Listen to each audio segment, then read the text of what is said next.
Content creator क्या होता है? सो कंटेंट क्रिएशन एक मीडियम है, वो आप किसी भी प्लेटफॉर्म में कर सकते हैं, चाहे इंस्टाग्राम हो, फेसबुक हो या यूट्यूब हो। और वो आपको एक मीडियम देता है कि आप अपने आप को एक्सप्रेस कर सके, अपनी जो फीलिंग्स है वो पूरी दुनिया को बता सके। भी क्रिएट करती हैं और दूसरों के लिए भी करती हैं या सिर्फ अपने लिए करते हैं? अपने लिए करते हैं, दूसरों के लिए तब करते हैं जब कोई ब्रांड्स आते हैं, अप्रोच करते हैं, उनको अपना कुछ प्रमोट करना होता है आगे। मैं एक ब्राइडल मेकअप आर्टिस्ट हूँ। असेंशली मैं brides and party makeup which is friends and family उस फील्ड में काम करती हूँ।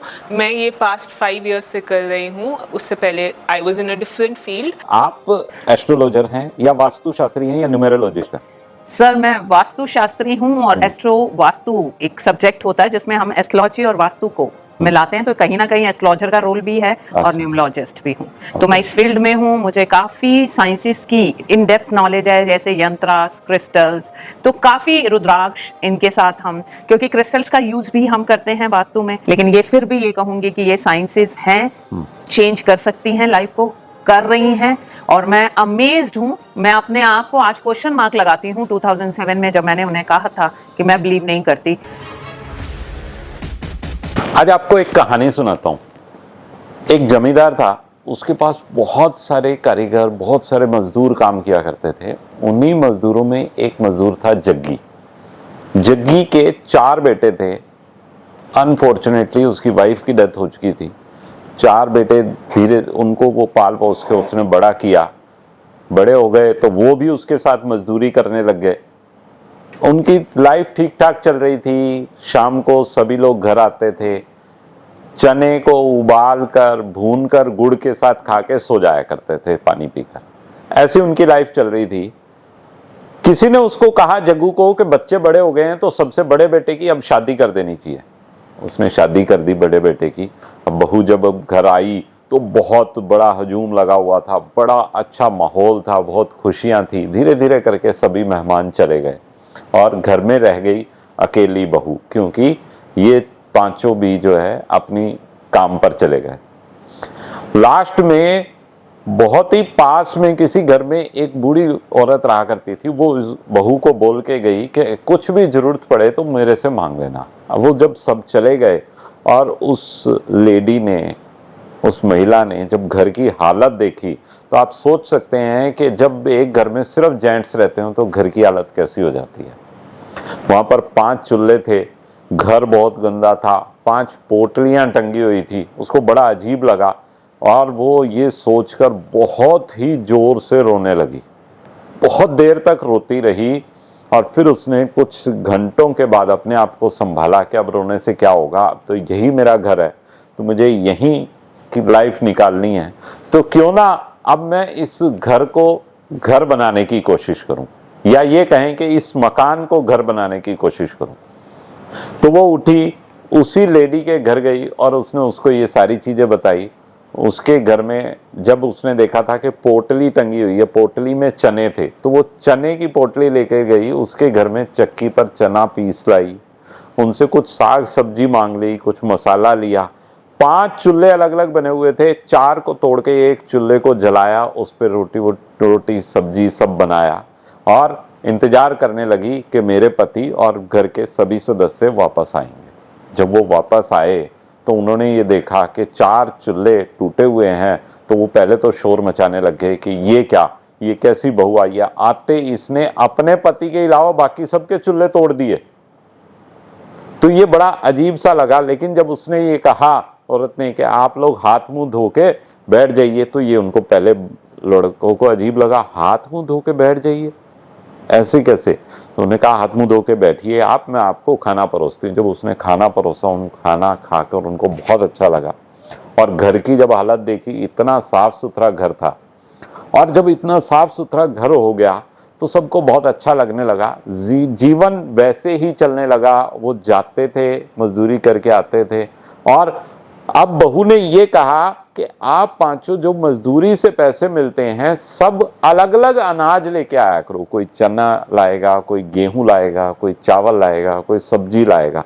से करके घर में बहुत अच्छा चलने लगा। कुछ दिन के बाद वो जमींदार भी उनके घर आया और वो देख के बड़ा खुश हुआ कि इतना सुंदर घर बना दिया। उसने बहू को शाबाशी दी और बहू को एक हार दिया सोने का हार दिया, तो बहू ने उनको ये कहा कि ये हार की बजाय अगर आसपास छोटी सी आप जमीन मुझे दे दें तो बहुत अच्छा लगेगा। तो उसने कहा कितनी अच्छी बात कही है, तुम्हें मैं ये आसपास की 1 बीघा जमीन देता हूं, ये जमीन तुम्हारी हुई और ये हार भी तुम्हारा हुआ क्योंकि तुमने ऐसी डिमांड करी। तो मैं कहना ये चाहता हूं कि इतनी बढ़िया चीज, एक औरत जब घर में आई तो घर की शक्ल ही बदल गई, घर का माहौल बदल गया, घर की आर्थिक स्थिति बदल गई। तो ऐसे ही एक घर में आज मैं आया हूं और हमारे साथ एक घर में ऐसी 3 महिलाएं हैं जो घर को तो उन्होंने सुंदर बना ही रखा है, साथ में अपने घर के जेंट्स की वो फाइनेंशियल सर्विसेज में भी हेल्प करती हैं। मींस फाइनेंस कैसे अरेंज होगा और एज ए एंटरप्रेन्योर वो साथ में काम कर रही हैं। तो मैं सबसे पहले उन तीनों से आपका इंट्रोडक्शन करवाना चाहूंगा। तो मेरे साथ हैं 3 देवियां। तो सबसे पहले मैं सविता जी का इंट्रोडक्शन करवाना चाहूंगा।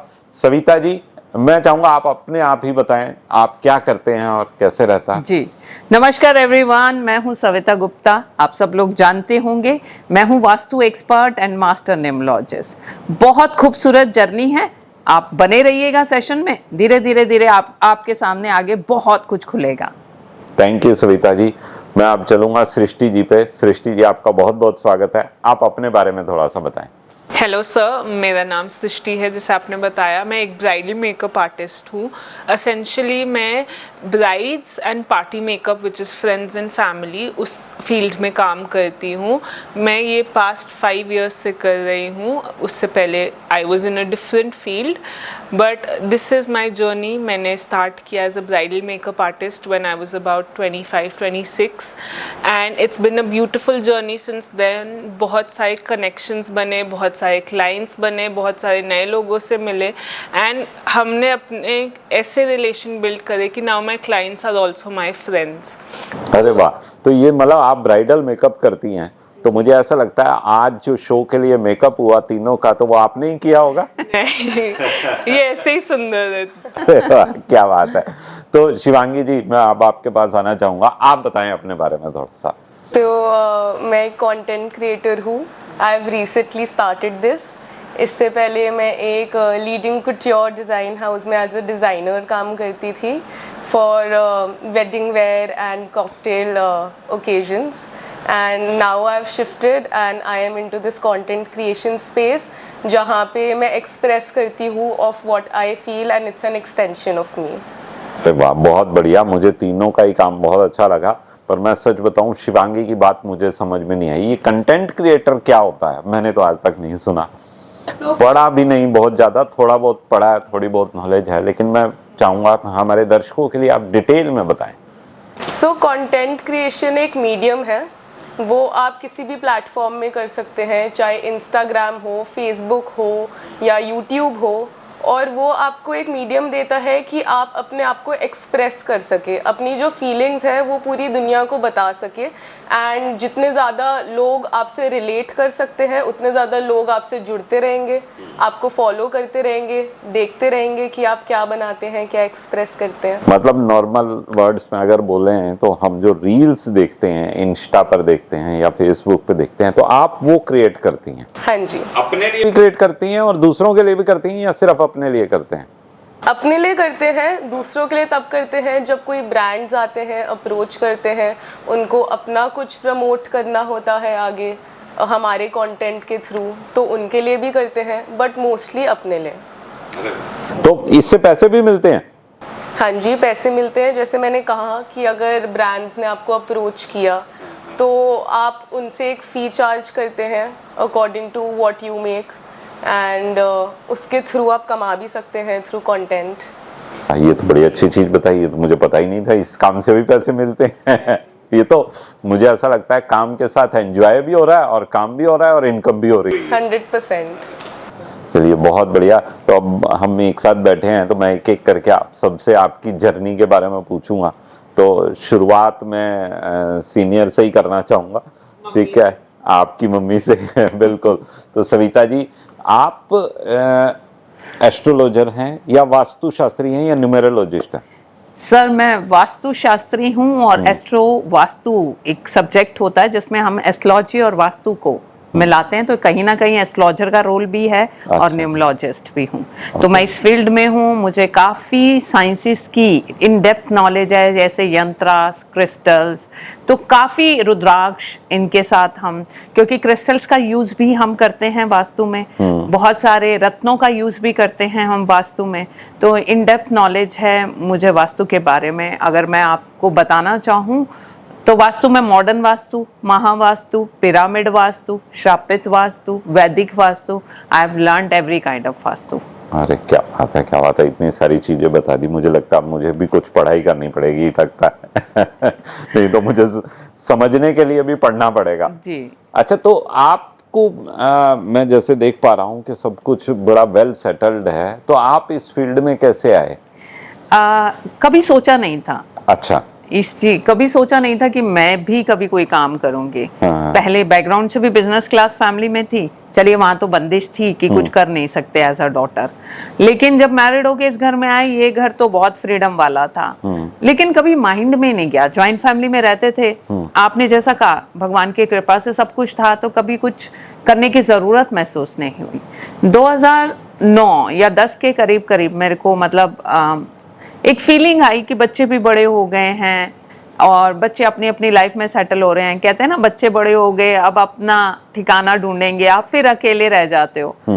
तो वो लोनलीनेस से बचने के लिए, और एक चीज मैं ये बताना चाहूंगी, मैं ना टीवी पर्सन नहीं हूँ कि I can sit on sofa hours and hours watching TV, scrolling and this. मैं इस तरह की नहीं हूँ शुरू से। मैंने BSG ज्वाइन किया था। अगर बताना चाहूँ, BSG होता है बुद्धिज्म, जहाँ हम चैंट करते थे। तो वहाँ किसी फ्रेंड ने मुझसे पूछा, आप न्यूमरोलॉजी सीखना चाहते हैं? मैं जा रही हूँ सीखने। तो बस वन थॉट में मैंने बोला यस, जाना है। मैंने घर से भी परमिशन नहीं मांगी, क्योंकि मुझे पता था कि लिबरल फैमिली है, रोकेंगे नहीं, और पढ़ाई करने जा रही हूँ। और वो बस शुरुआत थी।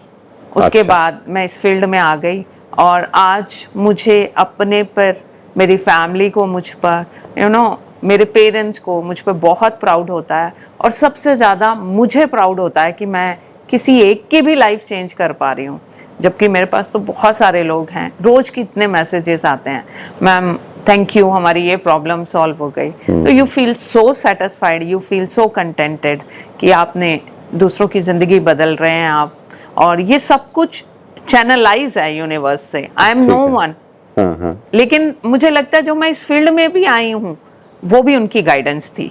They have chosen me, I haven't chosen this field. हाँ, ये बात आप बिल्कुल सही कह रहे हैं कि कुछ ना कुछ ये है कि कहीं ना कहीं कनेक्टेड होता है कि आप ये काम करो, इस काम में आपको सक्सेस मिलने वाली है। मतलब मेरा सभी को वो काम नहीं दिया जाता। मेरा कभी कोई प्लान नहीं था, और वो भी वास्तु, न्यूमरोलॉजी, मेरे को तो कभी इन फील्ड पे मालूम भी नहीं था।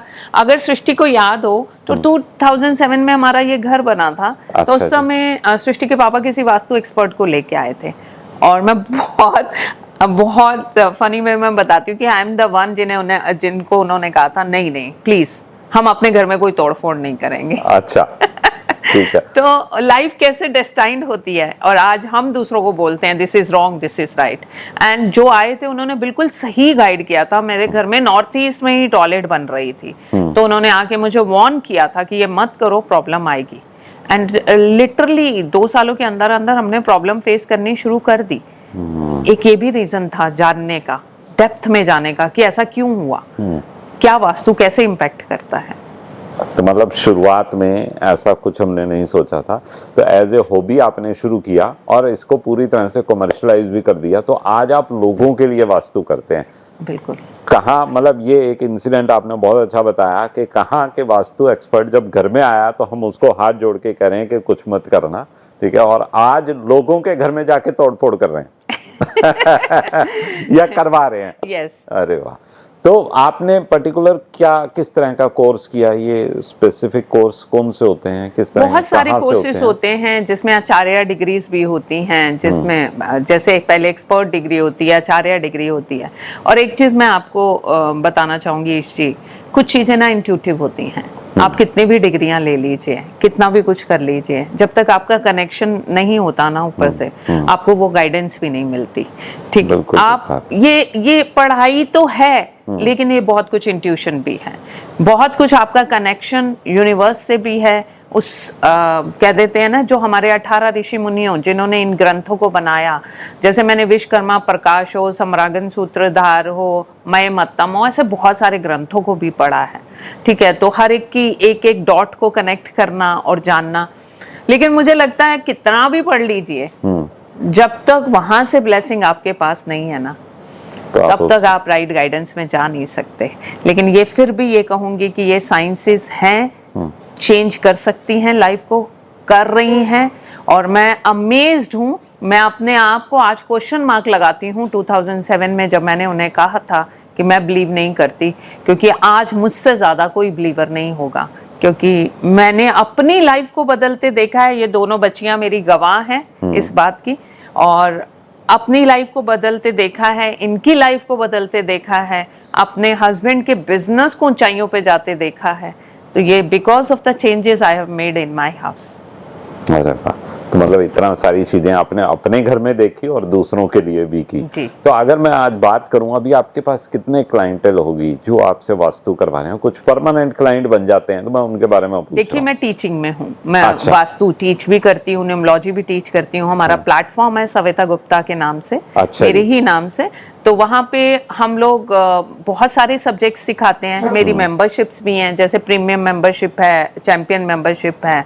सो वो बंडल ऑफ कोर्सेज हम ऑफर करते हैं, और ना करते मेरे पास इस समय दोनों प्रीमियम और चैंपियन मिला के 1000 से ज्यादा मेंबर्स हैं। अच्छा जी, ठीक है, मेंबर्स उनको आप सिखा रही हैं?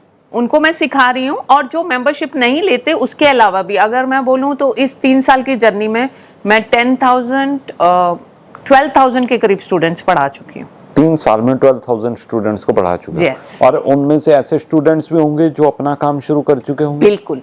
अच्छा, बाकी टीचर्स डरते हैं कि हम नहीं बताएंगे अपने वो राज, लेकिन मेरा मकसद ये है, एज अ फीमेल आप एक रिस्पेक्ट चाहते हैं, आप अप्रिसिएशन चाहते हैं, आप भी कैलिबर वाले हैं। ये और बात है, मौका नहीं मिला, और ये और बात है कि बहुत बार बहुत सारी इन्वेस्टमेंट करने को भी नहीं मिलती, फैमिली सपोर्ट नहीं करती कि इतना तुम कोई काम करना चाहते हो तो हम ये खोल के दें, ऐसे इन्वेस्ट करें। हमारे सब्जेक्ट में तो बहुत छोटी सी इन्वेस्टमेंट होती है, और आप सीख जाते हो, स्किल सेट लेते हो, कहीं बाहर जाने की भी जरूरत नहीं है, ऑनलाइन क्लासेस होती हैं, और आप अपने घर के कंफर्ट में सीख रहे हो, लेकिन सीख रहे हो और वो चीजें अप्लाई करना शुरू कर रहे हो और पैसे अर्न करना शुरू कर रहे हो।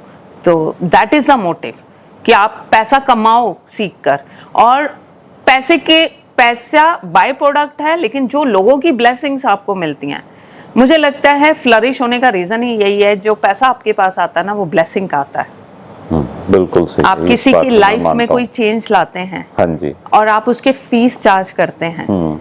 फीस चार्ज करने के बाद कहीं ना कहीं अंदर आपके एक आती है भावना कि मैंने पैसा लिया है, तो इस पैसे के बदले मुझे इनकी लाइफ में कुछ ऐसा जरूर करना है। Then you ask the higher self, आप ऊपर भगवान से कनेक्शन बनाते हैं कि you have chosen me, now you give me the path, how can I help them.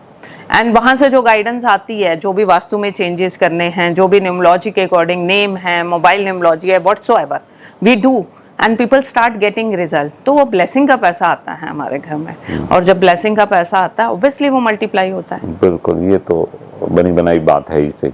जी। तो ये कोर्स का आप बताना चाहेंगे, क्या फीस वगैरह लेते हैं आप? If you wish. नहीं, देखिए, कोर्सेज बहुत सारे हैं। मोबाइल न्यूमरोलॉजी है, न्यूमरोलॉजी में भी हमारे पास 8 कोर्सेज हैं, जैसे नेम न्यूमरोलॉजी है, लोशो ग्रिड मास्टरी है, देन हमारा प्लॉजी है, साउंड नेम न्यूमरोलॉजी, बहुत सारे कोर्सेज हैं। तो हम नंबर फ्लैश कर रहे हैं अपनी स्क्रीन पर, जिसने भी डिटेल में जानना है वो जान सकते हैं। फी क्या है, हमारे रेगुलर वेबिनार्स होते रहते हैं, हम वेबिनार्स में ऑफर्स देते रहते हैं अपने कोर्सेज की, हम अपने प्रीमियम मेंबरशिप्स को पिच करते रहते हैं। तो जी, एक चीज कहना चाहूंगी, यहाँ ऑडियंस भी सुन रही है, प्लीज। पैसा ईश्वर ने हमेशा से दिया, और पैसा अब मेरे पास बरस भी रहा है। ठीक है, मोटिव कितने लोगों की जिंदगी में चेंज आ रहा है, कितनों का थॉट प्रोसेस चेंज हो रहा है। अभी रिसेंट एक केस है जिसमें किसी हस्बैंड ने, बच्चा है 35-36 साल का, उसकी 32 साल की वाइफ मेरी स्टूडेंट है, जब मुझे फोन पे ये कहा कि मैम आपने हमारे घर का माहौल ही बदल दिया, ये पहले इतना चिल्लाती थी, छोटी छोटी बात पे गुस्सा करती थी, आज इसके अंदर के पेशेंस, इसके अंदर की चीज़ों को देखकर मैं हैरान हूँ। And I salute you. ये जो चीज़ें सुनने को मिलती हैं ना, और जब इंसान के इंटरनल में चेंज आ रहा होता है ना, तो ये बहुत बड़ी, घरों में जब सुख आने शुरू हो जाते हैं ना, जब घर की लक्ष्मी को उसकी वैल्यू मिलनी शुरू हो जाती है, so these are the changes we are making. तो उससे बड़ी मुझे नहीं लगता वो पैसे से कहीं ज्यादा वैल्यू रखता है वो चीज। मैंने आपको क्या बोला कि पैसा बाय प्रोडक्ट है, वो आ रहा है, लेकिन एक गोल, एक पर्पस, एक मकसद होता है जिंदगी का। जब हम किसी फीमेल को ये अप्रिशिएट करते हैं कि तुम कुछ कर सकते हो, तुम भी इस लायक हो, है ना, तो उसके अंदर की भावनाएं चेंज होनी शुरू हो जाती हैं। ये साइंस से स्किल सेट तो हम देते ही हैं कि तुम सीखो, लेकिन हम माइंडसेट पे भी काम करते हैं। और जब किसी भी घर की, जैसे आपने स्टोरी कितनी बढ़िया सुनाई कि हर एक घर का पिलर उस घर की लेडी है, बिल्कुल। अब जब उस पिलर में ही आपने जान डाल दी तो घर तो रोशन होगा ही, लेकिन वो पिलर ही अगर मुरझाया रहता है, सारा दिन उसको ये सुनने को मिलता है तुम किसी लायक नहीं हो, तुमसे कुछ होगा नहीं, तुम कुछ कर नहीं सकती। बहुत सारी मेरी बहनें सुन रही होंगी और मैं बहुत सारे भाई भी सुन रहे होंगे जो ऐसा कहते हैं। तो वो सेल्फ रिस्पेक्ट, वो एप्रिसिएशन हम सबका राइट है, हम सबको मिलना चाहिए। और जब आप इन साइंसेस में आते हो ना, तो आप इंटरनली चेंज होने लगते हो। वो कहते हैं ना, आपके चेहरे का नूर बदल गया, तो वो नूर बदलने लगता है ना, तो आपका एनवायरनमेंट बदलने लगता है। तो ये कोर्सेज आप ऑनलाइन करवाते हो या ऑफलाइन? ऑनलाइन भी करते हैं हमारा। अच्छा। जैसे अभी ऋषिकेश में बड़ा इवेंट है, हम वहाँ पे ऑफलाइन भी सिखा रहे हैं। वो एडवांस लेवल का है, जो बेसिक सीख लेते हैं तो हम 5 दिन का एडवांस भी सिखाते हैं। अच्छा, तो वहाँ आप कोई जगह आपने हायर की है? जी, जगह हायर की है, पूरा एक रिसोर्ट काइंड है, और हमने बिल्कुल लक्ष्मण झूला के पास जगह ली है। थोड़ी स्पिरिचुअल रिट्रीट भी होगी, थोड़ी साधनाएं भी होंगी, कुछ गीता का पाठ भी होगा। मैंने फिर से बोला, ये साइंसेस आपकी खुद की एलिवेशन है। अरे वाह, क्या बात है। तो आप दोनों ने तो बहुत ज्यादा फायदा ले लिया होगा। आप दोनों के तो घर में हो गया, फ्री में सीख रहे हो गए आप तो। ये मिसकंसेप्शन है, जब घर में होता है ना तो फिर हम ऐसे, जैसे आई एम मैरिड तो मेरे को कोई भी काम होता है तो मैं मम्मी को फ़ोन करती हूँ, तो मुझे अपॉइंटमेंट लेनी पड़ती है कि मम्मी आप कब फ्री हो, मैं आपको कब बताऊँ कि मुझे क्या रेमेडी चाहिए। बिकॉज ऑब्वियसली जब हम इतने लोगों का हेल्प कर रहे हैं, कहीं ना कहीं वो चीज़ आती है कि ये नहीं है कि टाइम नहीं है, बट आपके दिमाग में इतनी सारी चीज़ें हैं। एंड जब वो हमसे बात करते हैं, she also wants a break, कि मैं हर वक्त मैं अपने घर वालों से भी यही बात कर रही हूँ, मैं दूसरों से भी यही बात कर रही हूँ, तो हम कम फायदा उठा पा रहे हैं इस चीज़ का।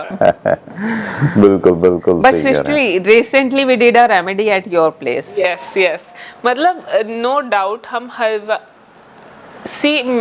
फनीली इनफ मेरा हमेशा से था, ऐसा नहीं था, उनका शायद नहीं था, मेरा स्टार्टिंग से थोड़ा कुंडली स्पिरिचुअलिटी में इंटरेस्ट है। तो जब मम्मी इस चीज़ में आई तो I was one of the first people जिन्होंने बोला हाँ, क्योंकि साथ में सीखने को मिल रहा था, देखने को मिल रहा था। तो मैं तो हमेशा से बोलती हूँ, आई एम 100% अ बिलीवर। मैं मिलेनियल हूँ, शायद मुझे ये चीज़ें कॉन्ट्रडिक्ट करनी चाहिए थी। आइडियली तो हम लोग बहुत साइंटिफिक माइंडसेट के होते हैं, और मैं साइंटिफिक माइंडसेट की हूँ, but when she started there was nobody who was happier than me, क्योंकि मुझे सीखने को मिल रही थी चीज़ें कि ये क्यों होती है। मेरा तो हमेशा से इंटरेस्ट था ओकल्ट में, थोड़ा सा डिफरेंट चीज़ों में, तो आई वॉज़ वेरी हैप्पी। उनके थ्रू जो भी सीख रहे हैं हम, मेरे को मतलब मेरे पापा को, मेरे भाई को शायद थोड़ा कम था, बट मेरा हमेशा से इंटरेस्ट था, मेरा हमेशा से विश्वास था। I am more than happy कि वो ये कर रही हैं, क्योंकि अपनी चीज़ों का फ़ायदा भी तो हम उठा रहे हैं। अच्छा, मेरा पॉइंट ऑफ व्यू थोड़ा अलग था। तो जब इन्होंने स्टार्ट किया, सपोर्ट तो हमेशा से ही था, क्योंकि जब भी कोई कुछ अपना कर रहा होता है हमेशा सपोर्ट होता है। बट आई फील एज जेन ज़ी मैं इन सब चीज़ों में कभी मानती ही नहीं थी कि ये सब है क्या, मतलब ये क्या होता है। मेरे को भी ऐसा लगता था कि एक जादू टोना है, हम मजाक भी करते थे जादू टोना शुरू किया है। बट एंड जब अपने घर में होता है ना, तो शायद आपको इतना समझ नहीं आता है। मैं एक बात, वैल्यू कम होती है, वैल्यू इतनी आपको पता नहीं चलती है। तो इनको हो गया था टाइम सविता मम्मी को करते हुए काम, और पता भी था कि अच्छा चल रहा है, सब चल रहा है, सही था। बट आई थिंक एक उनका सेमिनार हुआ था और हमें वीडियोस आई थी हमारी फैमिली ग्रुप पे उस सेमिनार की, तो वो देख के मैं एकदम हैरान हो गई कि इतने सारे लोग और इतनी अप्रिसिएशन जब सविता मम्मी को मिल रही थी, तो मैं एकदम ऐसे हो गई कि ये हमारी मम्मी है, ये क्या, मतलब सब उनको ऐसे बोल रहे थे, थैंक यू कर रहे थे, ब्लेसिंग्स ले रहे थे, उनको अपनी प्रॉब्लम्स बता रहे थे, कुछ ये बता रहे थे जो रेमेडी जिन्होंने कर ली और उनके साथ हो गया अच्छा। तो वो देख के मुझे लगा कि जब इतने 100 लोग आ रहे हैं और उनको बोल रहे हैं, अप्रिशिएट कर रहे हैं, तो मैंने तो आज तक कभी गई नहीं, मैं तो अपनी कोई रेमेडी मांगने, मैंने क्यों नहीं किया ये, क्योंकि मैं बिलीव करती नहीं थी। बट फिर मेरे को लगा कि ट्राई करने में क्या जाता है, अपनी घर की बात है अभी तो फिर ऐसा था कि 1-2 प्रॉब्लम्स मैं लेके गई उनके पास, एंड कुछ छोटी मोटी रेमेडीज़ ही थी, ऐसे ज़्यादा कुछ नहीं था। तो रेमेडीज़ उनने बताई, पर उन छोटी रेमेडीज़ में आई फील वो इतना पावर था, बिकॉज मेरे को पता है कि कुछ टाइम में जो मैं चाहती थी वो हो गया। अब चाहे वो आप अपना मैनिफेस्टेशन बोलो, वो बिलीफ बोलो, तो वो था। और मतलब जब वो पूरा हुआ तो उसके बाद तो मैं थी कि ठीक है, जब फैन हो गई। इसका मैं आपको एक और एग्जांपल देती हूँ। जब मेरी शादी हुई, मेरे इन-लॉज मेरे हस्बैंड इस चीज़ में बिल्कुल नहीं मानते थे। आज मेरी शादी को 4 इयर्स होने वाले हैं दिसंबर में। आज मेरे हस्बैंड ने कुछ भी काम करना है तो पहले फ़ोन करके पूछना है कि सही टाइम क्या है, सही दशा क्या है, सही नक्षत्र क्या है, क्या मैं ये रेमेडी करूँ, क्या मैं वो रेमेडी करूँ। He also now completely believes in this. In fact अब वो दूसरे लोगों को बोलते हैं कि आप क्यों नहीं बिलीव करते। तो ये ऐसा नहीं है, हम एसेंशियली ओकल्ट क्या है, मूवमेंट ऑफ एनर्जी है। आप अपनी एनर्जी को नेगेटिव से पॉजिटिव कर रहे हो, उसको पॉजिटिवली चैनल कर रहे हो। तो मजाक उड़ाते हैं लोग कि जादू टोना है, तोड़ फोड़ है, बट अगर आप कभी वास्तु डीपली पढ़ेंगे, इट्स साइंटिफिक। वो बोलते हैं कि हर लैंड का एनर्जी होती है, जैसे मैम भी यही सिखाती है, मैं हर वक्त उनके सुनती हूँ उनके साथ, कि हर लैंड की अपनी एनर्जी होती है और उस डायरेक्शन में एनर्जी होती है, जो साइंटिफिक चीज़ है, जो हमने नहीं बनाई है, जो हमारे ऋषि मुनि भी विश्वास करते थे, जिन्होंने हमारे सारे ग्रंथ बनाए। It is scientific. नहीं, ये बात तो आपकी बिल्कुल सही है। जो हमारी ये जितनी विद्याएं हैं वो सारी हमारे हिंदुस्तान से ही शुरू हुई हैं, ऋषि मुनि ने ही शुरू किया। और ऋषि मुनि, हम लोग ऋषि मुनि कहते हैं या हमें शास्त्रों में हमने ऋषि मुनि पढ़ा है, एक्चुअल में वो लोग साइंटिस्ट थे। ठीक है, वो साइंस ही पढ़ते थे। आप सोचिए कि आज से इतने हजारों साल पहले वो तारों की भाषा पढ़ रहे थे, कैलकुलेशन कर रहे थे, जिस समय शायद गणित का आविष्कार भी नहीं हुआ था। मैं जैसे हम बात कर रहे थे कि हम राहु केतु बोलते हैं, तो किसी ने मुझे बोला राहु केतु तो इंडियन कॉन्सेप्ट है, कुंडली में थोड़ी ना होता है, वेस्टर्न एस्ट्रोलॉजी में थोड़ी ना होता है। तो मैंने बोला वेस्टर्न एस्ट्रोलॉजी में आप नॉर्थ नोड साउथ नोड पढ़ते हो, दैट इज राहु केतु। बिल्कुल बिल्कुल। और एक चीज जैसा आपने कहा, सारी साइंसेस, हमारा ही तो योग यहाँ से जाके योगा बन गया। ठीक है, मतलब हमारा योगा को योग कर दिया या जो भी कर दिया, जो भी एक्चुअल में क्या है कि हम लोग अपनी ही इन प्रीशियस साइंसेस को ना, जब वो फॉरेन से होके वापस हमारे तक आती हैं ना, तब हम उन्हें मानते हैं। नहीं, सच्चाई है ये। आज देखो भागवत गीता के बारे में इतना ज्यादा वो है कि भागवत गीता पढ़नी है, हमने पढ़ी है, हमने नहीं पढ़ी है, मतलब बाहर के लोग इतना भागवत गीता को मान रहे हैं, इतना पढ़ रहे हैं, और मैं समझता हूँ कि हम लोग खुद ही शायद हमने भागवत गीता नहीं और पढ़ी। अगर आपका कृष्ण में बिलीवर है ना, हाँ, मैं विष्णु बिलीवर हूँ। हाँ, ठीक है, अगर आपका कृष्ण में, कृष्ण ही विष्णु जी, त्रेता युग द्वापर युग में अलग अलग रूप में उन्होंने, वही राम जी, वही कृष्ण जी, वही विष्णु जी। आपके मन में कोई भी क्वेश्चन आए ना, आज मैं व्यूअर से भी कह रही हूँ, अगर आपके पास गीता है, भगवान ने अर्जुन को उपदेश दिया, एक्चुअली तो उपदेश नहीं था, वो गाइडेंस थी, अपने कर्म करने की गाइडेंस थी। आज आपको भी लगता है ना आप कहीं लाइफ में प्रॉब्लम में फंसे हो, गीता को हाथ में लीजिए, भगवान श्री कृष्ण को याद कीजिए और उन्हें बोलिए आप मेरे गाइडर बनिए। आज मुझे गाइडेंस दीजिए, मुझे इस सवाल का जवाब आपसे चाहिए, and open any page, you will get the guidance. नहीं, ये बिल्कुल रियलिटी है। आप गीता को, भागवत गीता को जितनी बार पढ़ोगे ना, उतनी बार उसमें से आपको नई चीज मिलेगी। बिल्कुल, ये श्योरिटी है। ये मैंने भागवत गीता कई बार पढ़ी है, एक बार नहीं कई बार पढ़ी है। शायद ये कह सकते हैं मुझे पहली बार में समझ में नहीं आई। नहीं आती, बहुत सारे लोगों को नहीं आती। सच्चाई है, ये नहीं समझ में आती क्योंकि इतना गहरा उसमें लिखा हुआ है। मैंने जो गीता प्रेस गोरखपुर की भागवत गीता भी पढ़ी, मैंने इस्कॉन वाली भागवत गीता भी पढ़ी। अभी मैं एक ढूंढ रहा हूँ, मुझे किसी ने बताया कि अष्टावक्र की एक भागवत गीता आई है, वो बहुत अच्छी है। शायद आप मुझे इस बारे में और अच्छा बता पाएंगे। जैसे इस्कॉन की भागवत गीता जो है ना, उसके कई पार्ट्स हैं, उसके 12-13 पार्ट हैं। और जो हम गीता प्रेस की भागवत गीता देखते हैं वो थोड़ी सिंपल है, इजी लेमैन आदमी को, तो पहले वही पढ़नी चाहिए। बिल्कुल ठीक, क्योंकि आपका, अगर आपने पहली बार पढ़ी और आपको लगा हे मुझे तो समझ ही नहीं आया, तो आपका दूसरी गीता पढ़ने का मन भी नहीं करेगा। और जो इस्कॉन की गीता, उसमें कहीं ना कहीं उनका थोड़ा अपना कॉन्सेप्ट भी एडेड है इस्कॉन वाला, बट दैट्स ओके। जब तक आप कृष्ण की बात कर रहे हैं, जब तक आप उनकी बातों की बात कर रहे हैं, सब कुछ ठीक है। कोई भी तरह की गीता पढ़िए, मैसेज एक ही जाता है, मैसेज एक ही जाता है। बस हाँ, ये जरूर है, गीता को अंदर उतारने के लिए गीता को कई बार पढ़ना पड़ता है। अब इसका सबसे अच्छा तरीका है, किसी भी एक श्लोक को पकड़ लीजिए, एक दिन में एक श्लोक, 700 श्लोक तो हैं उसमें, एक दिन में एक श्लोक, उसको उतार लीजिए अपने अंदर। नेक्स्ट डे फिर उसी को ही पढ़िए, नेक्स्ट डे फिर उसी, हर रोज आपको उसका अलग मीनिंग दिखेगा। ठीक है, 2-3 साल लग गए, लेकिन आप जब जितना अंदर उतारेंगे ना, आपकी लाइफ की प्रॉब्लम्स भी सॉल्व होती जाएंगी। अब ये मैंने आपको क्या बोला कि वास्तु, गीता, आप ये जो कह रहे हैं, ये सब कनेक्टेड है, सब कनेक्टेड है। अब श्री कृष्ण ने भी तो वो भूमि चुनी जहां पे अपनों का खून हो रहा था। कैसी कठोर निर्मल भूमि, ऐसा कहा भी गया है कि श्री कृष्ण ने अपने सेवकों को भेजा था कि ऐसी भूमि ढूंढ के आओ जो बहुत निठुर हो, जो बहुत मतलब जिसमें कोई इमोशंस ना हो।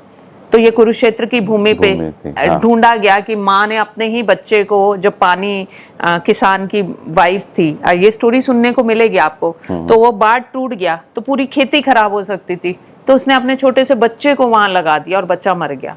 तो उसने कहा जब एक माँ अपने बच्चे के साथ ये कर सकती है, इससे निठुर भूमि कोई नहीं हो सकती, इसलिए उस भूमि को चूज किया गया। तो land has energies, every land has their energies.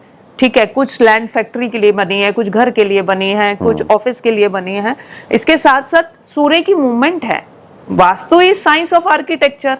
भाई नॉर्थ ईस्ट में सूर्य है, वहां से प्रकाश घर में आ जाए, साउथ वेस्ट में ना आए क्योंकि यूवी रेडिएशन फास्ट हो जाता है। ये तो साइंस है ना, साइंस है, बिल्कुल ठीक साइंस है ना। तो उसी रूल्स को तो हम फॉलो कर रहे हैं और उसी रूल से तो हम चल रहे हैं। तभी तो अग्नि में किचन बनाने की बात की गई कि अग्नि दिशा में किचन बनाओ, वो स्थान ही किचन का है।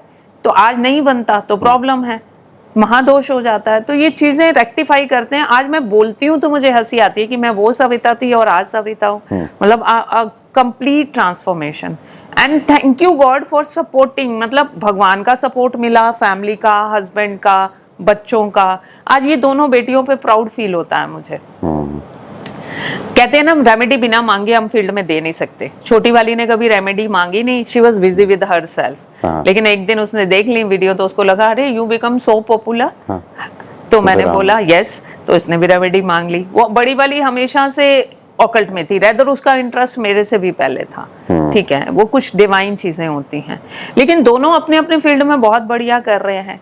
तो कहीं ना कहीं घर की बैलेंसिंग देख लीजिए, दोनों मॉडर्न भी हैं, दोनों संस्कारी भी हैं, दोनों विद इन बाउंड्रीज भी हैं और अपने अपने फील्ड में बहुत बढ़िया भी कर रही हैं। अरे वाह, क्या बात है, क्या बात है। चलो अभी इनसे, अच्छा मैं ये आपने सपोर्टिव अभी कहा तो मुझे एक चीज ध्यान में आई, जब आपने शुरू किया होगा तो कुछ स्ट्रगल भी तो करना पड़ा होगा ना, उसके बारे में थोड़ा सा बताएं। सबसे बड़ी स्ट्रगल क्या थी कि हस्बैंड बिल्डर हैं। अच्छा जी। तो वो उन्होंने मुझे कभी नहीं मना किया, बट उन्होंने ये कहा मेरी किसी बिल्डिंग में मत आइयो। हाँ। क्योंकि वास्तु वाले ना, वास्तु और बिल्डर्स का ना ये हो जाता है, वास्तु वाले कहते हैं ये करो ये ना करो, हाँ, और बिल्डर ये कहता है ये हो नहीं सकता, ये ऐसे होगा। तो उन्होंने ये बोला, लेकिन 2014-15 में उनको कोई प्रॉब्लम्स आनी शुरू हुई। ठीक है, तो मैंने उन्हें कहा आप मुझे जाने दीजिए, मैं आपकी हेल्प कर सकती हूँ, but now I will charge from you. अच्छा, अरे वाह, क्या बात है, बहुत बढ़िया। सो पहले तो उन्होंने इग्नोर किया, नहीं नहीं नहीं नहीं नहीं, ऐसा नहीं ऐसा नहीं। तो आई सेड और प्रॉब्लम में आते जाओगे, आई कैन हेल्प यू। ठीक है, तो उन्होंने कहा okay. I said okay, now keep my fees here because I will not buy your karma. ठीक है, as a women family karma चलता है, बट मैं उन्हें शो करना चाहती थी। एंड मैंने उनकी मुझे याद है उनके ये फ्लैट साउथ दिल्ली में थे, मैंने जाके कुछ रेमेडी की और विद इन 3 मंथ्स जो उनके फ्लैट्स नहीं बिक रहे थे, 7 फ्लैट्स बिक गए। तो उसके बाद तो उन्होंने कभी यूटर्न लिया ही नहीं। अब कोई भी फ्लैट लिया जाए, कोई भी लैंड लिया जाए, कुछ भी किया जाए, बिना वास्तु के नहीं होता। नहीं होता। तो अभी भी आप चार्ज करती हैं या उसी समय चार्ज करते थे? करती हूँ। अच्छा, अभी तो वो फुल फ्लेज्ड इनका बिजनेस संभालते हैं अपने साथ साथ, तो वो अब ये उन्हें पे करते हैं। अब वो एम्प्लॉई हैं। अच्छा, ये देखो, ये कितनी बढ़िया बात है कि पहले वो चार्ज करते हैं, फिर शाम को जो अर्निंग करते हैं वो लाके भी दे देते हैं। तो सारा आना तो यही है। जी। तो फिर वो आप खर्चे में दिखाते हो? वो आपको खर्चे में दिखाते हैं, मतलब आपके एक्सपेंस जो है? देखिए, ईश्वर की कृपा बहुत है, पैसा बहुत कमा रहे हैं, ऐसा नहीं कमा रहे कहना गलत होगा। जब वो दे रहा है तो उसको थैंक यू भी है। बिल्कुल। लेकिन मैंने कभी फोकस नहीं किया कि क्या कमा रहे हैं। मेरा फोकस है कि what best I can give. I am into learning learning learning. ये मुझे कहते हैं और कितना पढ़ोगे, और कितना पढ़ोगे, और कितना पढ़ोगे। मुझे लगता है कि और कितना कंज्यूम कर सकती हूँ, बिकॉज 18 ऋषि मुनियों की चीजें एक बर्थ तो कम है, लेकिन ये जरूर है इस बर्थ में कुछ ऐसा एक्युमुलेट कर लें कि ईश्वर अगले बर्थ में भी कुछ ऐसी नॉलेज के साथ दें। अगर सेकंड बर्थ है हमारा, एक और बर्थ है। नहीं, बिल्कुल बिल्कुल। ये सीखने की जो आप बात कर रहे हो, उनकी ध्यान है जो अरस्तु जो थे बड़े अच्छे दर्शन शास्त्री हुए हैं, फिलोसफर हुए हैं, आप सब लोगों ने सुना होगा। मैं 100% श्योर नहीं हूँ कि ये अरस्तु की कहानी है या किसी और फिलोसफर की है। उनको फांसी दी गई थी, आप लोगों को पता होगा। जिस दिन उनकी फांसी होनी थी उससे 1 हफ्ता पहले जब वो जेल में थे तो उन्होंने किसी को बंसी बजाते हुए सुना, बांसुरी बज रही थी। तो उन्होंने अपने जेल के अधिकारियों से निवेदन किया कि मुझे ये बांसुरी बजाना सीखना। तो वो ये कह रहे थे भाई 7 दिन तेरे रह गए मरने पे, अब तू बांसुरी बजा के क्या करेगा? बोले यार सीखने की कोई ये थोड़ी ना, उम्र भी नहीं है, टाइम भी नहीं है, डेट भी नहीं है, जब आपको 7 दिन है ना, 7 दिन में एक नई चीज सीखेंगे, क्या दिक्कत है? तो सीखने की कोई उम्र नहीं है। तो मम्मी को मत रोको। ये तो रोकते ही नहीं। आई एम आफ्टर शिवांगी कि शिवांगी तुम्हारी वीडियोस बहुत वायरल जाती हैं, just shoot my video. But मैं बच्ची को देखती हूँ इतनी ज्यादा बिजी, खुद शूटिंग कर रही है, खुद एडिटिंग कर रही है, खुद पोस्ट कर रही है। मतलब I am seeing her working so hard and I am proud of her कि मतलब अपना फील्ड चेंज करके खुद एस्टेब्लिश करना without taking any ones support. किसी का सपोर्ट नहीं है, खुद ही एडिट करती है, खुद ही शूट करती है। ठीक है, तो घर में भी ऐसे लगता है सारा दिन स्टूडियो बना हुआ है, बट फिर एक अच्छी फीलिंग आती है कि बच्चा कुछ कर रहा है, अपने बलबूते पे कर रहा है। बिल्कुल सही। तो ये वुमेन एम्पावरमेंट। मम्मा का जब वीडियो बनाओ तो पैसे ले लेना और डबल ले लेना। ठीक है, चलिए। तो अभी शिवांगी आपके पास ही आते हैं। तो आपने जब ये शुरू किया, इससे पहले आप क्या करते थे? मैं थोड़ा सा आपकी एजुकेशन पे ही जाना चाहूंगा। आपकी एजुकेशन क्या है? हाँ जी, so I have done my bachelor's from NIFT, national institute of fashion technology. तो वहाँ पे मैंने फैशन डिज़ाइन सीखी और स्टार्टिंग से ही इंटरेस्ट था क्रिएटिव फील्ड में, बचपन से ही था क्रिएटिविटी में। तो painting classes, dance classes, music classes वो बचपन से ही ली थी। तो जब ग्रेजुएशन की बारी आई तो निफ्ट ही जाना था एंड वहाँ पे हो गया। तो फिर वो अलग ही माहौल देखा because I was in Bangalore. तो वहाँ पे जाके बहुत कुछ सीखा, बहुत इंटरेस्ट आया, सोचा कि आगे कुछ इसी में ही करेंगे। एंड उसके बाद after college I started working in one of the leading couture houses of India and मैं उनके साथ एज अ डिज़ाइनर काम कर रही थी। एंड देन उसी के दौरान मुझे लगा कि पता नहीं क्यों अभी भी वो सेटिस्फैक्शन नहीं आ रही। जब आपके पास ऑलरेडी होता है ना लाइफ में बहुत कुछ, एक सेटिस्फैक्शन होती है जो आना बहुत इम्पोर्टेंट होती है, तो वो सेटिस्फैक्शन मेरे को नहीं आ रही थी। तो मैंने सोचा कि मैं क्या करूँ, अपने आप को एक्सप्रेस कैसे करूँ। कंटेंट क्रिएशन सब करते ही थे, बहुत टाइम से देख रही थी सब करते थे, बट कभी हिम्मत नहीं हुई शुरू करने की, कैमरा के सामने कुछ बोलने की। एक दिन मैं बस इतनी परेशान हो गई थी कि मैंने कहा कि क्या हो जाएगा, ज़्यादा से ज़्यादा नहीं हो पाएगा कुछ, नहीं कर पाऊँगी कुछ, जॉब तो कर ही रही हूँ, ठीक है। तो वैसे ही स्टार्ट किया बिना कुछ सोचे, थोड़ा टाइम लगाया, थोड़ा दिमाग लगाया कि क्या कर सकते हैं, अलग क्या दिखा सकते हैं, एंड थैंकफुली वो चल भी गया। तो बस फिर then the rest is history. अरे वाह। तो आप जो ड्रेस डिजाइनिंग करते थे वो किन के लिए करते थे, मतलब किसी सेलिब्रिटीज के लिए करते थे या कोई फैशन शो के लिए करते थे, वो थोड़ा सा आप उसके बारे में बताओ। So I was in the sampling team.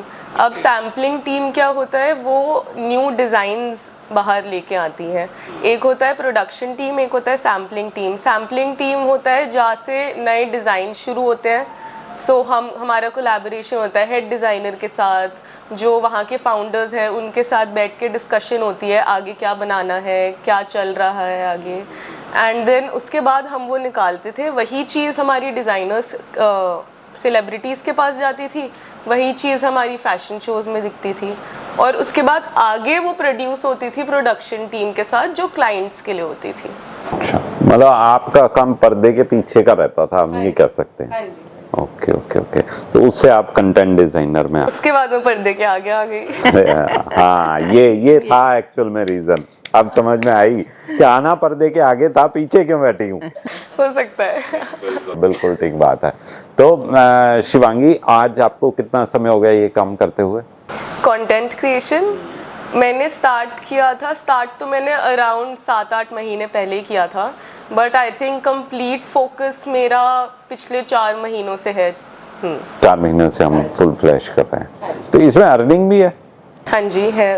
किस तरह, मतलब कुछ अर्निंग का मुझे बताएंगे, कितनी अर्निंग हो जाती है? मतलब आप उस लेवल पे पहुंच गए हैं जो आप जॉब कर रहे थे? मैं उससे ज़्यादा पहुंच गई हूँ अभी तो। अच्छा, अरे वाह, क्या बात है, बहुत बढ़िया बहुत बढ़िया। बट अर्निंग तो है, मैं सिर्फ इंस्टाग्राम के लिए बता सकती हूँ क्योंकि मेरा सिर्फ वहाँ पे ही है प्लेटफॉर्म। बट कंटेंट क्रिएशन में जितना मैंने भी सुना है, क्योंकि मैंने जस्ट स्टार्ट किया है, अर्निंग बहुत है, पर उसके पीछे का स्ट्रगल भी बहुत है। क्योंकि काफ़ी लोगों को लगता है कि इजी है, हम भी बना देंगे, हम भी कैमरा खोल के डांस कर लेंगे, कुछ कर लेंगे तो हो जाएगा। ऐसा नहीं होता। पूरी दुनिया कंटेंट बना रही है आजकल। आप जो देखते हैं, जिनकी वीडियोस देखते हैं ना, जो फेमस होती है, वो कुछ गिने चुने ही होते हैं जिनकी वीडियोस बार बार आप देखते हैं, क्योंकि उन्होंने कर लिया है और वो अच्छा करते हैं।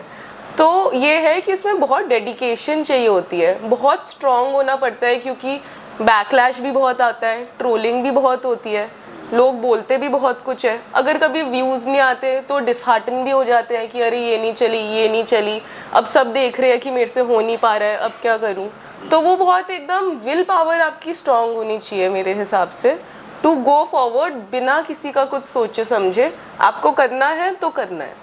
बेसिकली इंस्टाग्राम पे ब्रांड कोलैबोरेशन से आप अर्न कैसे करते हो कि when a brand approaches you, वो देखते हैं कि आप कितना, दो चीज़ें हैं, या तो कितना ट्रैफिक उनके लिए जनरेट कर सकते हैं, विच इज़ आपके पेज के थ्रू कितने लोग उनके पेज पे जाएंगे।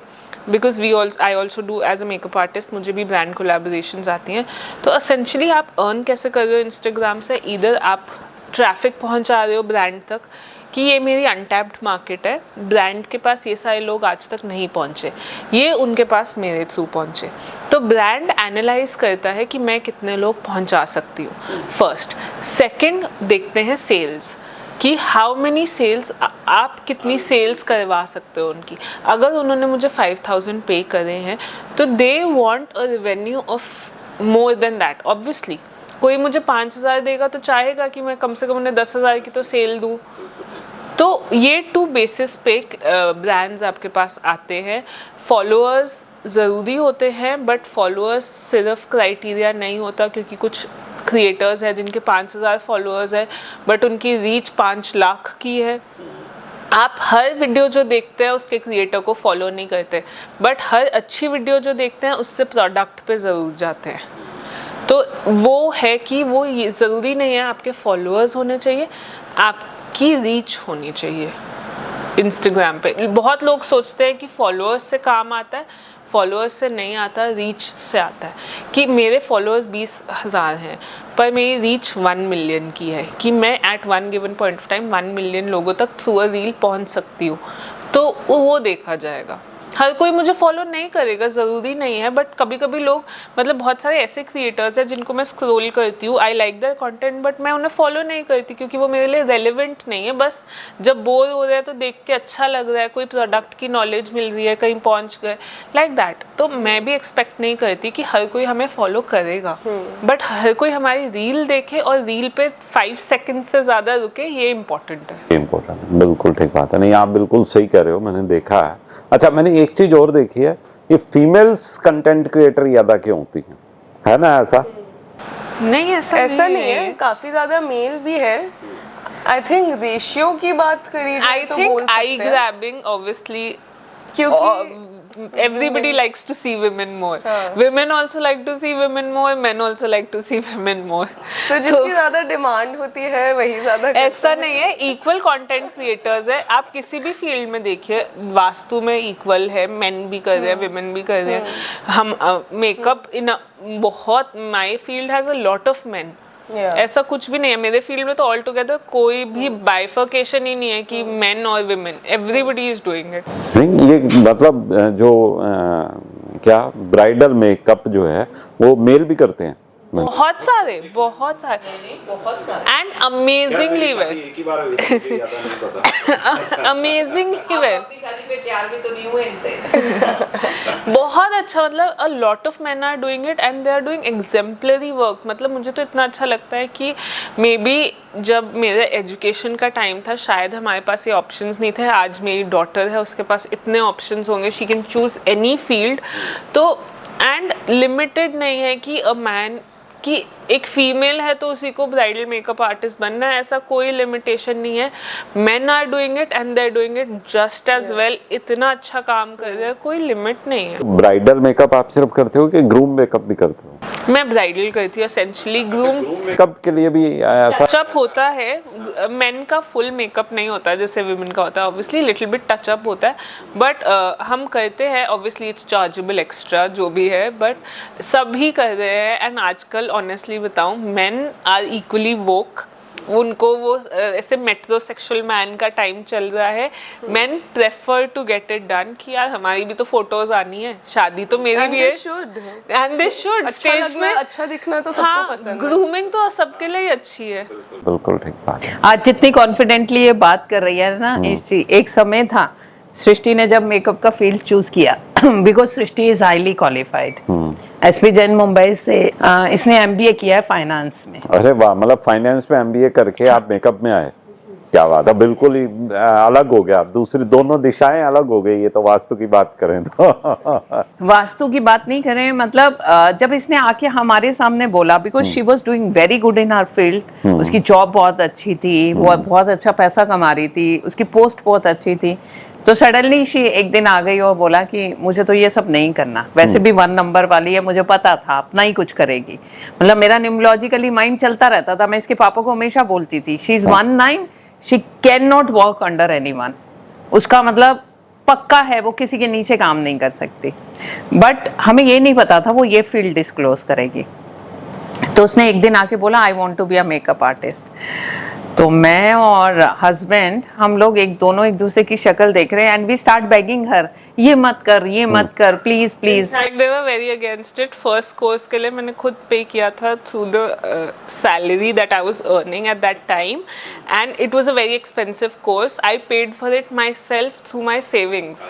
अब देखिए, ग्राउंड रियलिटी मेरे फील्ड की यही है कि इंस्टा पे बहुत पॉपुलर फील्ड है, सबको लगता है आजकल मेकअप आर्टिस्ट बनना है, इजी पैसा है, क्या करना है, एक ब्राइड तो रेडी करनी है। ऐसा नहीं है, it's a very difficult job.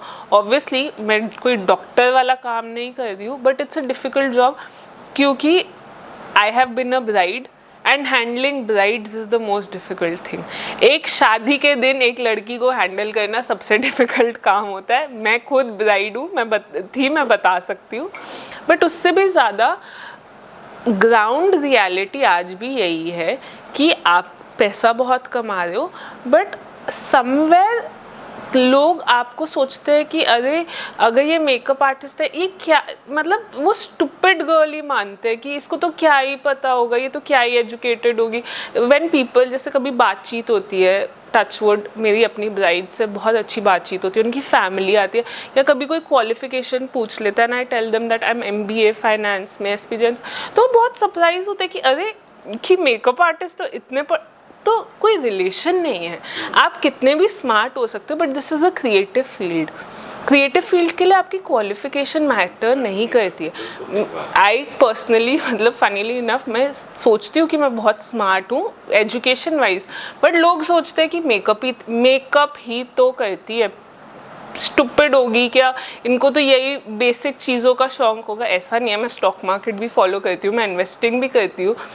मेरा एसेंशली जब मैंने पढ़ाई करी थी और मेरी कॉलेज से जॉब लगी थी, which my job was based in Bombay, तो I wanted to come back to Delhi, तो I refuse the job, I came back to Delhi and then I got placed in Delhi.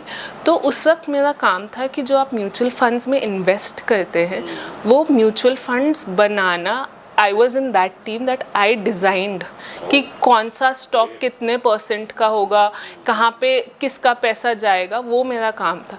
तो I am very highly educated, but लोग सोचते हैं कि not, parlour वाली दीदी को कोई डिसरिस्पेक्ट नहीं है, वो भी बेचारी काम करके मेहनत करके पैसे ही कमा रही, बट ये क्या, ये तो मेकअप वाली है, इनको तो क्या ही आता होगा।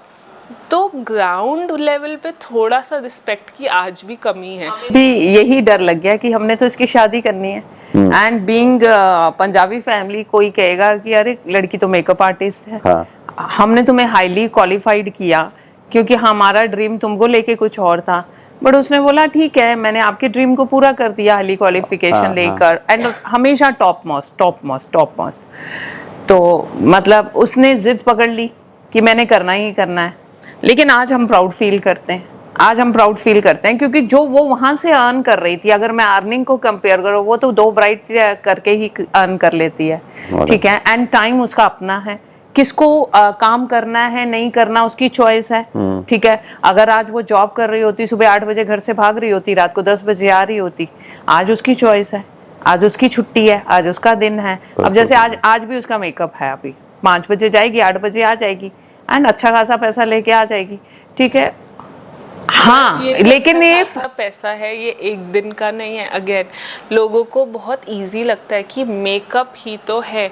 हम लोग कितना टाइम में, मेरे को याद है लॉकडाउन से जस्ट पहले मैंने स्टार्ट किया था, मेरे Shivangi and Pallavi, my other sister, मैं इनको सुबह बुलाती थी, रात तक बस इन पे ही करती रहती थी, क्योंकि लॉकडाउन है, आप क्या करेंगे। पूरे लॉकडाउन मैंने इन दोनों का मेकअप करती रहती थी, अलग अलग चीज़ें ट्राई करती रहती थी। जो हाथ का काम होता है ना, वो हाथ से ही परफेक्ट होता है। मैं कितना भी थ्योरी सीख सकती हूँ, मैं कितना भी वीडियोस देख सकती हूँ। तो आज सम पीपल से why are you charging so much for makeup, that's not for makeup, that's for the effort I have put in to learn that. आपका bridal day is one of the most important days in your life. आपको एक perfect लगना है। लोग आजकल बोलते हैं यार ब्राइडल मेकअप आर्टिस्ट इतना क्यों चार्ज कर रही है, क्योंकि जब आप उस स्टेज पे इतने लोगों के सामने खड़े होगे, you want to look a certain way. आपको एक सर्टेन वे लगना है कि यार सबकी आंखें मेरे पे हो, कोई मेरा लुक ना भूले, ठीक है। लोग जब मुझे देखे तो बोले यार ऐसा ही लगना अपने शादी पे। You are paying for that feeling, you are not paying for anything else, you are paying for that feeling। तभी तो हम इतने 5-5 लाख के लहंगे लेकर पहन रहे हैं कि कोई मेरा लहंगा देखे तो बोले कि ओ माय गॉड ऐसा लहंगा चाहिए। तो it's the same thing with makeup कि आपको देख के, अगर आपने मनीष मल्होत्रा पहना है या सब्यसाची पहना है और आपका मेकअप अच्छा नहीं है और आप अच्छे नहीं लग रहे, तो वो सब्यसाची और मनीष मल्होत्रा भी कुछ नहीं कर सकते। So I think women are also very picky, especially अगर उनका दिन है तो ऐसी चाहिए वैसी चाहिए। एंड जब शीना दी ने स्टार्ट किया था, और जैसे उन्होंने बोला कि वो हम पे करती थी मेकअप, तो मैं आई एम समवन जो मैं बहुत हर एक चीज़ को उसमें ऑब्जेक्ट करती हूँ कि नहीं मुझे ऐसा बेस नहीं चाहिए, नहीं मेरी स्किन पे ये अच्छा नहीं लगता, वो अच्छा नहीं लगता। एंड आई थिंक अब 4-5 साल हो गया अब की बात है कि मैं और किसी से मेकअप करवाती ही नहीं हूँ। मतलब आप ये मानो, इसलिए नहीं क्योंकि घर के हैं, पर आप ये मानो इनकी शीना दी की शादी थी और वो अपनी शादी के दिन मेरा मेकअप कर रही थी क्योंकि मैंने मना कर दिया था मैं और किसी से नहीं करवाऊंगी। एंड ये बहुत प्राउड मोमेंट होता है। सृष्टि उसको हम घर पे शीना भी बोलते हैं, सृष्टि ने अपना ब्राइडल मेकअप खुद किया था। अच्छा, तभी आपने वीडियो बनाया कि लड़की की बहन कहाँ है। दूसरी हमारी वो थर्ड दूसरी बहन की शादी है, सिस्टर, वो थर्ड सिस्टर की, हम 3 सिस्टर्स है, वो थर्ड सिस्टर की शादी की है। अच्छा, how are you different from with the beauty parlours? वो भी तो ब्राइडल मेकअप करते हैं, आप उनसे डिफरेंट कैसे हैं? एसेंशियली दो टाइप के होते हैं, एक स्टूडियो होता है, एक फ्रीलांसर होता है। Studio is where you are going to a place, आपकी शादी दिल्ली में कहीं भी है बट आप स्टूडियो जाके रेडी हो रहे हैं। I am a freelancer, I will come to your venue. तो जो कंफर्ट मैं आपको प्रोवाइड कर रही हूँ, आप ट्रैफिक से बच रहे हैं, आप चिक चिक से बच रहे हैं कि अरे यार मुझे हल्दी ख़त्म करके जल्दी निकलना है, सब रैप अप करना है, लहंगा, ज्वेलरी, चप्पल, ये सब। तो I am saving you, I am giving you the luxury of staying at your place and I am coming to you with my whole team. I have a team of hairstylist, drapist and my assistant. तो हम आपके पास आ रहे हैं to your venue कि आप relaxed रहो। तो जो freelancers होते हैं ना, they charge extra for that luxury. It's in a way luxury only कि आपको कहीं जाना नहीं पड़ रहा। अगर आपको जैसे पहले के ज़माने में होता था कि आज से 10 साल पहले सिर्फ 3-4 मेकअप आर्टिस्ट थे वेरी फेमस, जिनको हम बोलते हैं कि वो इस इंडस्ट्री के गुरु हैं, आज भी हम सब मानते हैं उनको। उनके स्टूडियोज़ होते थे, 15-15 ब्राइड्स होती थी एक बार में, 10-10 मिनट में मेकअप हो रहा है, नेक्स्ट, क्योंकि ऑब्वियसली जब आपको 15-20 ब्राइड्स करनी है आपको 5-5 मिनट में ख़त्म करना है। आज हम आपको 2 आवर्स का लग्जरी एक्सपीरियंस दे रहे हैं। हम आपके वेन्यू पर हैं, आपको कुछ नहीं करना, सब हम कर रहे हैं।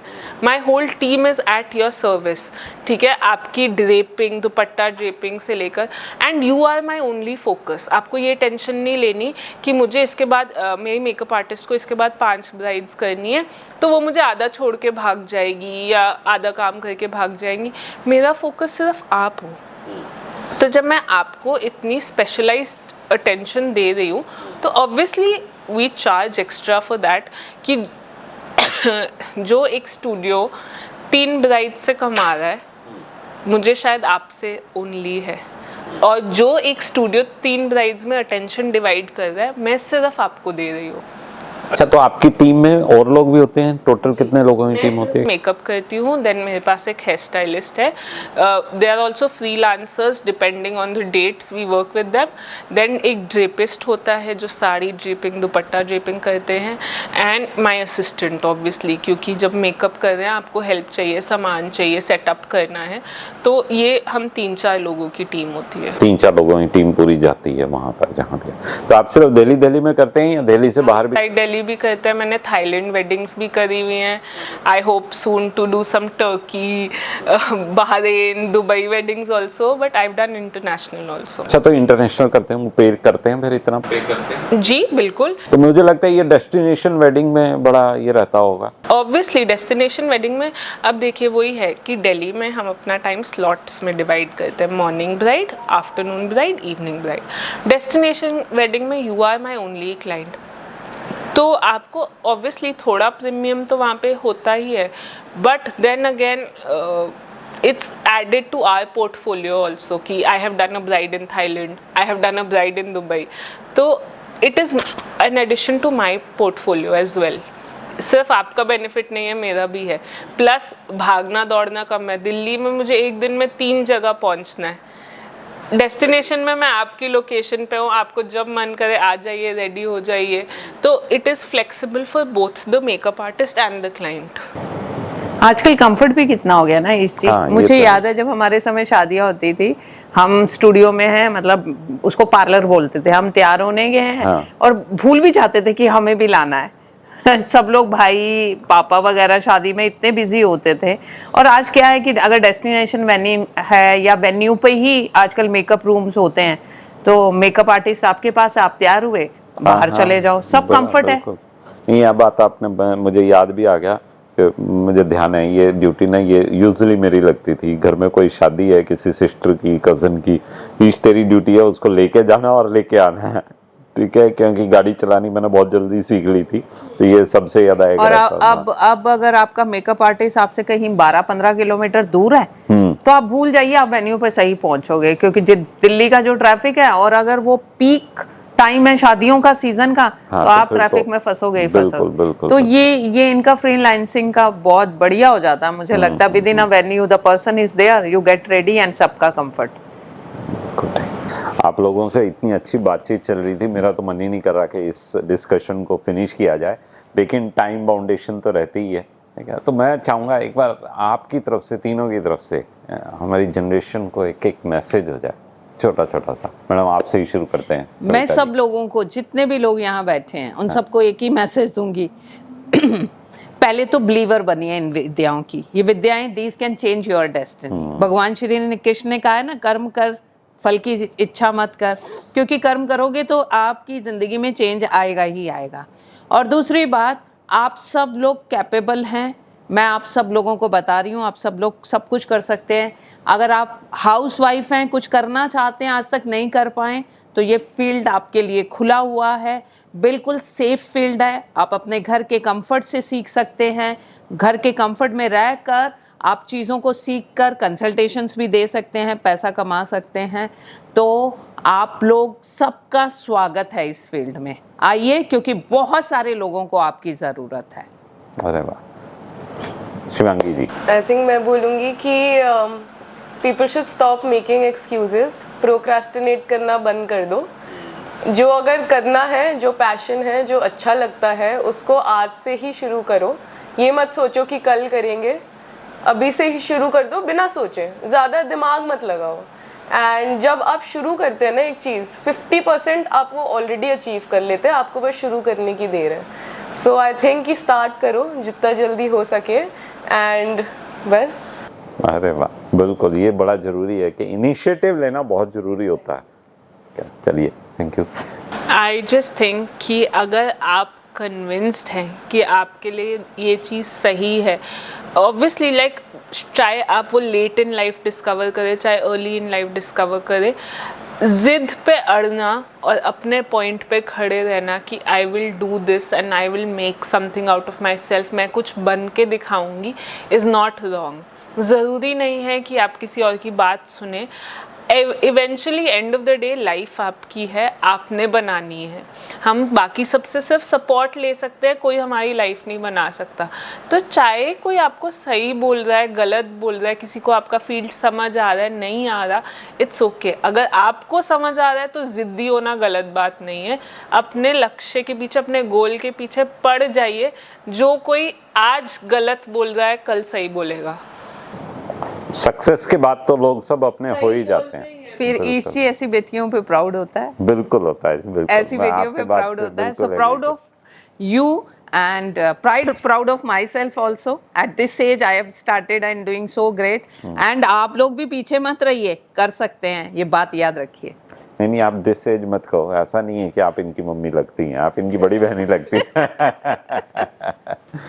चलिए, बहुत बहुत धन्यवाद आपका। आप लोग ने इतनी सारी जानकारी हमारे दर्शकों को दी, और मैं दर्शकों से भी बोलना चाहूँगा कि अगर ऐसी देवियाँ हमारे घर में हो तो देखिए घर कहाँ का कहाँ पहुँच जाता है। तो आज हमने 3 देवियों के साथ बड़ी अच्छी बातचीत करी, और इस बातचीत को हम आगे बढ़ाते रहेंगे नए नए एपिसोड में, नए नए टॉपिक पे, अलग अलग इनके साथ, और इनके साथ टुगेदर भी हम लोग एपिसोड करते रहेंगे। तो आज के लिए इतना ही। Thank you very much. Comment में ज़रूर बताइएगा आपको एपिसोड कैसा लगा, और हमारे अपने अपने फील्ड में क्या पॉजिटिव क्या नेगेटिव है, इसके साथ हम आपके साथ सून आएंगे। पर कमेंट में ज़रूर लिखिएगा। आप क्या ये कमेंट आपका अच्छा लिखा हुआ हमारे लिए मोटिवेशन होगा। Thank you everyone from my side and both of my daughters. Thank you. बिल्कुल, और लाइक और शेयर तो करना ही करना। Thank you.